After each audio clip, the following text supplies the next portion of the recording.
Bus ಎಲ್ಲರಿಗೂ ನಮಸ್ಕಾರಗಳು. Welcome back to Sagar stories. ಮಗ ಸಿಕ್ಕಾಪಟ್ಟೆ ಕಾಂಟ್ರವರ್ಸಿ ಕ್ರಿಯೇಟ್ ಆಗ್ತಿದೆ BCCI ತಗೊಂಡಿರುವಂಥ ಒಂದು ನಿರ್ಧಾರ. ಯಾಕಂದರೆ ಈ ಹಿಂದೆ ಈ ಥರ ಒಂದು ಹಾರ್ಷ್ ನಿರ್ಧಾರ BCCI ತಗೊಂಡಿರಲಿಲ್ಲ, ನಮಗೆ ಗೊತ್ತಿರೋ ಪ್ರಕಾರ ತಗೊಂಡಿರಲಿಲ್ಲ. ಬಟ್ ಇವಾಗ ಸಿಕ್ಕಾಪಟ್ಟೆ ಹಾರ್ಷ್ ನಿರ್ಧಾರ ತಗೊಂಡಿದೆ. ಯಾಕಂತಂದರೆ ಶ್ರೇಯಸ್ ಅಯ್ಯರು ಈ ವರ್ಲ್ಡ್ ಕಪ್ಪಲ್ಲಿ ಸಿಕ್ಕಾಪಟ್ಟೆ ಮಸ್ತಾಗಿ ಪರ್ಫಾರ್ಮ್ ಮಾಡಿದ್ರು. ಒಂಥರ ಮ್ಯಾಚ್ ವಿನ್ನರ್ ಆಗಿ ಪ್ರೂವನ್ ಆಗಿದ್ರು. ಅರೌಂಡ್ ಎಷ್ಟು 400-500+ ರನ್ಸ್ ನಾವು ಹೊಡೆದಿದ್ರು.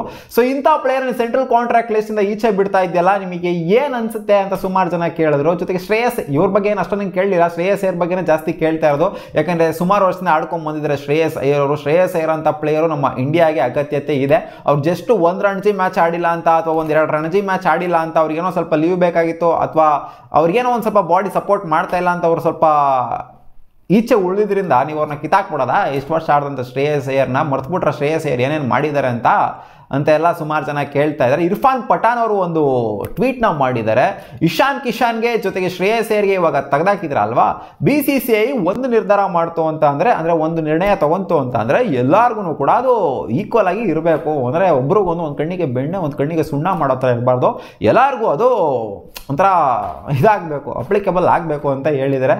ಸೊ ಅದೆಲ್ಲರಿಗೂ ಅಪ್ಲಿಕಬಲ್ ಆಗಿದ್ಯಾ? ಖಂಡಿತ ಎಲ್ಲರಿಗೂ ಅಪ್ಲಿಕಬಲ್ ಆಗಿಲ್ಲ. ಇವರು ಅವರು ಅಂತ ಇವಾಗೆಲ್ಲ ಬ್ಲೇಮ್ ಮಾಡಿದ್ರೆ ಇರ್ಫಾನ್ ಪಠಾನ್ ಅವ್ರು ಹೇಳ್ತಾರೆ, ಹಾರ್ದಿಕ್ ಪಾಂಡ್ಯ ಅವ್ರು ಏನೋ ಹೇಳ್ಬಿಟ್ಟಿದ್ದು, ಏನೋ ಅವ್ರಿನ್ನ ಹೇಳಿಲ್ಲ, ಎಲ್ಲೂ ನಾನು ರೆಡ್ ಬಾಲ್ ಆಡೋದೇ ಇಲ್ಲ ಗುರು, ನಾನು ಪರ್ಮನೆಂಟಾಗಿ ನಾನು ಪಕ್ಕ ಲೈಫ್ ಲಾಂಗ್ ಆಡೋದೇ ಇಲ್ಲ ಅಂತ ಎಲ್ಲೂ ಹೇಳಿಲ್ಲ. ಬಟ್ ಆದರೂ ಅವರು ದೂರ ಉಳ್ಕೊಂತಿರೋದನ್ನ ನೋಡ್ಕೊಂಡು ರೆಡ್ ಬಾಲ್ ಫಾರ್ಮೆಟಿಂದ ಅವ್ರು ಆಡಲ್ಲ ಅಂತ ಅನ್ಕೊಂಡ್ರೆ ಲೆಕ್ಕನೇ ಅದು. ಇವಾಗ ರೆಡ್ ಬಾಲ್ ಏನೋ ಆಡಲ್ಲ ಅಂತ ಅನ್ಕೊಂಡಿದ್ದಾರೆ ಅವರು. ಬಟ್ ಇವಾಗ ವೈಟ್ ಬಾಲ್ ಫಾರ್ಮೆಟ್ನಾದರೂ ಅವರು ಲೀವಲ್ಲಿ ಇದ್ದಾಗ, ಅಂದರೆ ನ್ಯಾಷನಲ್ ಟೀಮಲ್ಲಿ ಇಲ್ಲದೇ ಇದ್ದಾಗ ಹೋಗ್ಬಿಟ್ಟು ಏನಾದರೂ ಅವ್ರು ವಿಜಯ್ ಹಜಾರೆ ಟ್ರೋಫಿನೋ ಅಥವಾ ಸೈಯದ್ ಮುಷ್ತಾಕ್ ಅಲಿ ಟ್ರೋಫಿನೋ ಅದೇನಾದ್ರು ಆಡ್ತಾರ? ಅದನ್ನು ಆಡೋದಿಲ್ಲ. ಅವಾಗ ಯಾರೋ ಕೇಳೋದಿಲ್ಲ. ಅವ್ರನ್ನ ಮಾತ್ರ ಸೆಂಟ್ರಲ್ ಕಾಂಟ್ರಾಕ್ಟ್ ಲಿಸ್ಟ್ಲಿ ಇಟ್ಕೊಂಡಿದ್ದಾರೆ. ಯಾಕೆಂದರೆ ಅವರು ಫ್ಯೂಚರ್ ಆನ್ ಗೋಯಿಂಗ್ ಕ್ಯಾಪ್ಟನ್ ಅಲ್ವಾ, ಅದಕ್ಕೋಸ್ಕರ ಇಟ್ಕೊಂಡಿದ್ದಾರೆ. ಇಲ್ಲಿ ಕ್ಯಾಪ್ಟನ್ ಆಗಿದ್ದಂಥವ್ರನ್ನ ತೆಗೆದಾಕ್ಬಿಟ್ರು ಅಂತಂದರೆ ಇಂಡಿಯನ್ ಟೀಮ್ಗೆ ಅವಮಾನ ಆಗೋಗ್ಬಿಡುತ್ತೆ ಅಂತ ಹಾರ್ದಿಕ್ ಪಾಂಡ್ಯನಲ್ಲಿ ಇಟ್ಕೊಂಡಿದ್ದಾರೆ. ಹಾರ್ದಿಕ್ ಪಾಂಡ್ಯ ಇವಾಗ್ಲೂ ಫಿಟ್ಟೇ ಇದ್ದಾರೆ. ಅವರು ರಣಜಿ ಟ್ರೋಫಿನ ಆಡ್ಬೋದಾಗಿತ್ತು ಅಲ್ಲಿ ಹೋಗ್ಬಿಟ್ಟು, ಅದು ಇದು ಅಂತೆಲ್ಲ ಇವಾಗ ಸಿಕ್ಕಾಪಟ್ಟೆ ಸೀನು ಕ್ರಿಯೇಟ್ ಆಗ್ತಿದೆ. ಹಾರ್ದಿಕ್ ಪಾಂಡ್ಯ ಇನ್ನಕ್ಕೆ ಸೆಂಟ್ರಲ್ ಕಾಂಟ್ರಾಕ್ಟ್ ಲಿಸ್ಟಲ್ಲಿ ಇಟ್ಕೊಂಡಿದೆ. ಹಾರ್ದಿಕ್ ಪಾಂಡ್ಯನು ಕಿತಾಕ್ರಿ ಅಂತ ಸ್ವಲ್ಪ ಜನ ಹೇಳ್ತಾ ಇದ್ದಾರೆ. ಅದರಲ್ಲಿ ಇರ್ಫಾನ್ ಪಠಾನು ಕೂಡ ಒಂಥರ ಇಂಡೈರೆಕ್ಟ್ ಆಗಿ ಅದೇ ತರನೇ ಹೇಳಿದ್ದಾರೆ. ಬರೀ ಶ್ರೇಯಸ್ ಅಯ್ಯರ್ ಮತ್ತೆ ಇಶಾನ್ ಕಿಶನ್ ಬ್ಲೇಮ್ ಮಾಡೋದಲ್ಲ, ಇನ್ನ ಸುಮಾರು ಕ್ರಿಕೆಟರ್ಸ್ ಇದೆ. ಎಲ್ಲರಿಗೂ ಈ ರೂಲು ಅಪ್ಲಿಕೇಬಲ್ ಆಗಬೇಕು. ಸ್ಟ್ರಿಕ್ಟ್ ಆಗಿ ಫಾಲೋ ಮಾಡಿದ್ರೆ ಅಂದ್ರೆ ಎಲ್ಲರಿಗೂ ಫಾಲೋ ಮಾಡಿ, ಇಲ್ಲಾಂದ್ರೆ ಈ ತರ ಮಾಡೋದಕ್ಕೆ ಹೋಗ್ಬೇಡಿ. ಯಾಕಂದ್ರೆ ಶ್ರೇಯಸ್ ಅಯ್ಯರ್ ಜೊತೆಗೆ ಇಶಾನ್ ಕಿಶಾನು ಕ್ವಾಲಿಟಿ ಪ್ಲೇಯರ್ಸ್ಗಳು. ಹೋಪ್ಫುಲಿ ಅವರು ಕಮ್ ಬ್ಯಾಕ್ ಮಾಡ್ತಾರೆ. ಅಂದರೆ ಇವ್ರಿಗೆ ಸಿಕ್ಕಾಪಟ್ಟೆ ಬೇಜಾರಾಗಿದೆ ಇಶಾನ್ ಕಿಶಾನ್ನ ಜೊತೆಗೆ ಎಸ್ಪೆಷಲಿ ಶ್ರೇಯಸ್ ಅಯ್ಯರ್ನ ಈಚೆ ಇಟ್ಟಿರೋದು ಬೇಜಾರಾಗಿದೆ. ಜಸ್ಟ್ ಒಂದೆರಡು ಮ್ಯಾಚ್ ಆಡಿಲ್ಲ ಅಂತ. ಇಶಾನ್ ಕಿಶಾನ್ ಬಿಡಿ, ಇಶಾನ್ ಕಿಶಾನ್ ಸೌತ್ ಆಫ್ರಿಕಾ ಸೀರೀಸಿಂದನೇ ಈಚೆಗಡೆ ಉಳಿದ್ರು. ಬಟ್ ಶ್ರೇಯಸ್ ಅಯ್ಯರ್ ಆಡ್ಕೊಂಡ್ಬಂದಿದ್ರು. ಶ್ರೇಯಸ್ ಅಯ್ಯರ್ ಒಂದು 2 ಮ್ಯಾಚ್ ಆಡಿಲ್ಲ ಅನ್ನೋ ಮಾತ್ರಕ್ಕೆ, ಇಲ್ಲಿ ರಣಜಿ ಟ್ರೋಫಿಗೆ ಹೋಗ್ಬಿಟ್ಟು ನೀನು ಆಡಿಲ್ಲ ಅನ್ನೋ ಮಾತ್ರಕ್ಕೆ ನೀನು ಎತ್ತಂಗಡಿ ಮಾಡ್ತೀನಿ ಅಂತಂದರೆ ಇದು ಎಸ್ಪೆಷಲಿ ನನಗೂ ಬೇಜಾರಾಯಿತು. ಶ್ರೇಯಸ್ ಅಯ್ಯರ್ ವಿಚಾರದಲ್ಲಿ ನಡ್ಕೊಂಡಿರೋದು. ಇಶಾನ್ ಕಿಶಾನ್ ಏನು ಅಷ್ಟೊಂದು ಬೇಜಾರಾಗಿಲ್ಲ, ಯಾಕಂದರೆ ಅವರು ಚಾನ್ಸ್ ಕೊಟ್ಟಿದ್ರು ಕೂಡ ನಾನು ಸೀರೀಸಿಂದ ಈಚೆ ಹೋಗ್ತೀನಿ ಅಂತ ಹೊರಗಡೆ ಉಳ್ಕೊಂಡ್ರು. ಅವ್ರಿಗೆ ನ್ಯಾಷನಲ್ ಟೀಮಲ್ಲಿ ಏನು ಚಾನ್ಸ್ ಕೊಟ್ಟಿಲ್ಲ. ಬಟ್ ಇಲ್ಲಿ ಶ್ರೇಯಸ್ ಅಯ್ಯರ್ಗೆ ನ್ಯಾಷನಲ್ ಟೀಮಲ್ಲಿ ಚಾನ್ಸ್ ಕೊಟ್ಟಿದ್ರು. ಆಮೇಲೆ ಅದೇನೇನೋ ಒಳಗಡೆ ಏನೇನಾಯ್ತೋ ಗೊತ್ತಿಲ್ಲ, ಅವ್ರು ಇಂಜುರಿ ಅಂತ ರೀಸನ್ ಕೊಟ್ಟರು.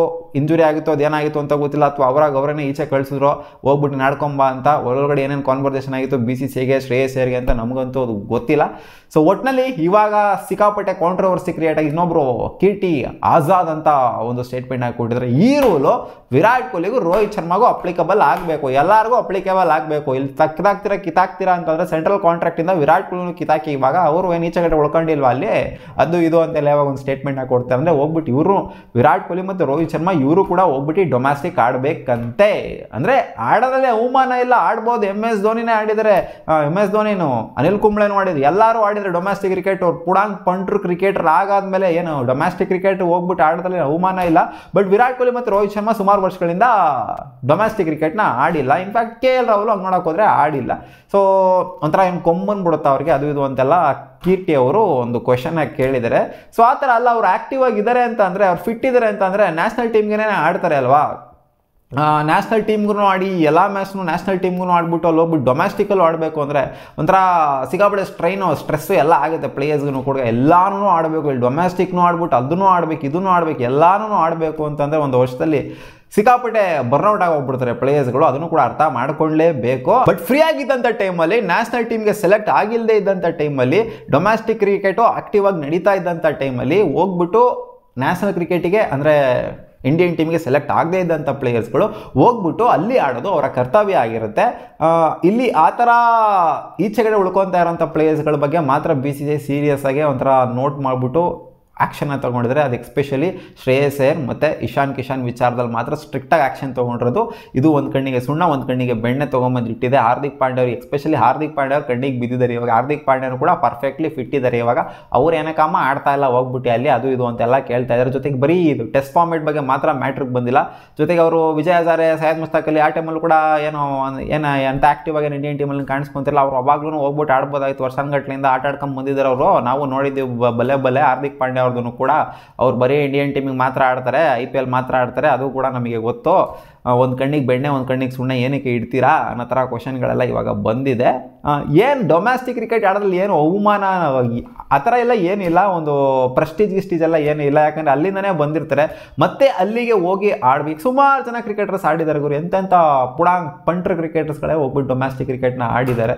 ಸೊ ಇದೆಲ್ಲ ಅವಮಾನ ಆಗೋಂಥದ್ದೆಲ್ಲ ಏನಿಲ್ಲ. ನನ್ನ ಪ್ರಕಾರ ವಿರಾಟ್ ಕೊಹ್ಲಿ ಆಗಿರಲಿ, ರೋಹಿತ್ ಶರ್ಮಾ ಆಗಿರಲಿ, ಅವರಿಗೆ ಟೈಮ್ ಸಿಕ್ಕಿದಾಗ ಹೋಗ್ಬಿಟ್ಟು ಡೊಮ್ಯಾಸ್ಟಿಕ್ ಕ್ರಿಕೆಟ್ನ ಆಡಬಹುದು. ಅದರಲ್ಲಿ ಏನು ತಪ್ಪು ಗಿಪ್ಪು ಎಲ್ಲ. ಕ್ರಿಕೆಟ್ ಇಸ್ ಕ್ರಿಕೆಟ್ ಅಷ್ಟೇ ಗುರು. Domestic cricket, international cricket, so ಇದು ಮ್ಯಾಟ್ರಿಗೆ ಬರೋದಿಲ್ಲ. ಫ್ರೀ ಟೈಮಲ್ಲಿ ಇದ್ದಾಗ ಹೋಗ್ಬಿಟ್ಟು ಆಡಬಹುದು. ನಾನು ಆಡಬೇಕು ಅಂತಲೇ ಹೇಳ್ತೀನಿ, ಏನು ಆಡಬಾರ್ದು ಅಂತ ಏನಿಲ್ಲ. ಡೊಮ್ಯಾಸ್ಟಿಕ್ ಕ್ರಿಕೆಟ್ ಹೋಗಿ ಆಡಬಾರ್ದು ವಿರಾಟ್ ಕೊಹ್ಲಿ ಅಂತ ಎಲ್ಲ ಏನಿಲ್ಲ. ಬಟ್ ಅವರು ಇವಾಗ ಲೀವಲ್ಲಿದ್ದಾರೆ. ಲೀವ್ ಟೈಮಲ್ಲಿ ಹೋಗ್ಬಿಟ್ಟು ನೀನು ಹೋಗ್ಬಿಟ್ಟು ರಣಜಿ ಟ್ರಾಫಿ ಆಡೋಗುರು, ನೀನು ಅದಾಡೋಗುರು ಇದಾಡೋಗುರು ಅಂತ ಹೇಳಿದ್ರೆ ಆಗೋದಿಲ್ಲ ವಿರಾಟ್ ಕೊಹ್ಲಿಗೆ. ಅಲ್ಲಿ ಅವ್ರು ಲೀವ್ ಹಾಕೊಂಡು ಹೋಗಿದ್ದಾರೆ. ಇಂಟರ್ನ್ಯಾಷನಲ್ಗೆ ಸೆಲೆಕ್ಟ್ ಆಗಿರಿ. ಇಂಟರ್ನ್ಯಾಷನಲ್ ಮ್ಯಾಚೇ ಆಡ್ತಾ ಇಲ್ಲ ಅಲ್ಲಿ. ನೀವು ಡೊಮ್ಯಾಸ್ಟಿಕ್ ಕ್ರಿಕೆಟ್ ಆಡೋದ್ರಲ್ಲಿ ಯಾವ ಥರ ಇರುತ್ತೆ. ಒಟ್ಟಿನಲ್ಲಿ ಏನೋ ಸೀರಿಯಸ್ ಆ್ಯಕ್ಷನ್ ತಗೊಂಡಿದ್ದಾರೆ. ಇದು ಸುಮಾರು ಜನಕ್ಕೆ ಅನ್ಸುತ್ತೆ ಒಂದು ಕಣ್ಣಿಗೆ ಬೆಣ್ಣೆ ಒಂದು ಕಣ್ಣಿಗೆ ಸುಣ್ಣ, ಬರೀ ಇಬ್ಬರನ್ನ ಮಾತ್ರ ಟಾರ್ಗೆಟ್ ಮಾಡಿದ್ದಾರೆ ಅಂತ ಅನ್ಸುತ್ತೆ. ಹಾರ್ದಿಕ್ ಪಾಂಡ್ಯನ ಟಾರ್ಗೆಟ್ ಮಾಡಿಲ್ಲ ಅಂತ ಅನ್ಸುತ್ತೆ. ನೀವು ಕಾಮೆಂಟಲ್ಲಿ ಹಾಕಿ ಹಾರ್ದಿಕ್ ಪಾಂಡ್ಯನ ಎತ್ತಂಗಡಿ ಮಾಡಬೇಕಾಗಿತ್ತಾ ಅಥವಾ ಕರೆಕ್ಟ್ ಪೊಸಿಷನಲ್ಲಿ ಇಟ್ಟಿದ್ದಾರಾ ಅಂತ. ಸಿಗೋಣ ಮುಂದಿನ ನೋಡಿದ್ವಿ. ಬಾಬಾ.